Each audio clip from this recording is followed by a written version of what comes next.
ഈ രാജ്യത്തിൻ്റെ ഏറ്റവും വലിയ ഗ്യാരണ്ടി രാജ്യത്തിൻ്റെ സ്വത്വമാണ്, ഇവിടുത്തെ മനുഷ്യരാണ്, ഇവിടുത്തെ വൈവിധ്യമാണ്. നമുക്ക് വേണ്ടത് ഒരു വ്യക്തിയുടെ ഗ്യാരണ്ടി അല്ല, മോദിയുടെ ഗ്യാരണ്ടി അല്ല, ഇന്ത്യക്കാരുടെ ഗ്യാരണ്ടിയാണ് നമുക്ക് വേണ്ടത്. ഇന്ത്യയിലെ ജനങ്ങളുടെ ഗ്യാരണ്ടിയാണ് നമുക്ക് വേണ്ടത്. ഈ രാജ്യത്തിൻ്റെ മതേതരത്വത്തിൻ്റെ ഗ്യാരണ്ടിയാണ് നമുക്ക് വേണ്ടത്. ഈ രാജ്യത്തെ ജനാധിപത്യത്തിൻ്റെ ഗ്യാരണ്ടിയാണ്, ഈ രാജ്യത്തെ വൈവിധ്യത്തിൻ്റെ ഗ്യാരണ്ടിയാണ് നമുക്ക് വേണ്ടത്.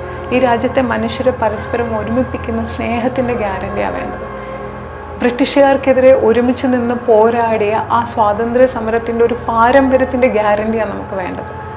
അങ്ങനെ ഉണ്ടാക്കിയെടുത്ത ഒരു രാജ്യം ഭാവിയിലേക്ക് എല്ലാ സാമ്പത്തിക വികസനത്തോടു കൂടി മുൻപോട്ട് പോകുമ്പോൾ ഇവിടുത്തെ എല്ലാ മനുഷ്യരും ആ വികസന പ്രക്രിയയുടെ ഭാഗമാകും എന്ന ഗ്യാരണ്ടിയാണ് നമുക്ക് വേണ്ടത്.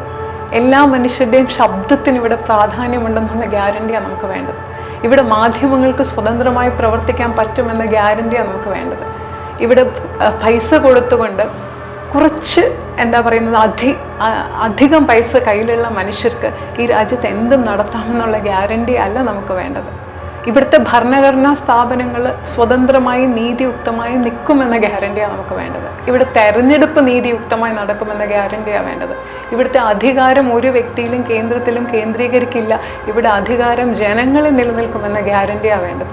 ഒരു ശബ്ദം ഇങ്ങോട്ട് പറയുന്നത് മനുഷ്യർ കേൾക്കുമെന്നുള്ള ഗ്യാരണ്ടി അല്ല, ജനങ്ങളുടെ ശബ്ദം അധികാരത്തിലിരിക്കുന്നവർ കേൾക്കുമെന്ന ഗ്യാരണ്ടിയാണ് വേണ്ടത്.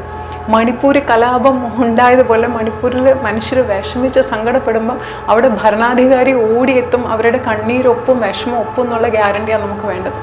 ഈ ഗ്യാരണ്ടി അല്ല നമുക്ക് വേണ്ടത്. രാജ്യം ഭാവിയിലേക്ക് പോകുമ്പോൾ ഇവിടുത്തെ യുവതലമുറയ്ക്ക് തൊഴിലുണ്ടാവും എന്നുള്ള ഗ്യാരണ്ടിയാണ് വേണ്ടത്. ജനങ്ങളുടെ ജീവിത ചെലവ് കൂടില്ല എന്നുള്ള ഗ്യാരണ്ടിയാണ് നമുക്ക് വേണ്ടത്.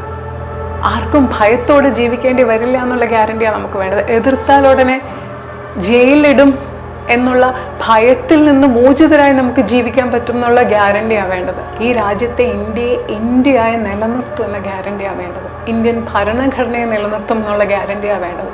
ഇതിനെല്ലാം ചോദ്യം ചെയ്തുകൊണ്ട് ഞാൻ ഗ്യാരണ്ടി പറയുന്നുള്ളതല്ല നമുക്ക് വേണ്ടത്. ആ ഗ്യാരണ്ടിയെ ഇന്ത്യ തള്ളിക്കളയണം. ഇന്ത്യ തള്ളിക്കളഞ്ഞേ പറ്റൂ, എങ്കിൽ മാത്രമേ ഇന്ത്യ ഇന്ത്യയായിട്ട് നിലനിൽക്കുകയുള്ളൂ.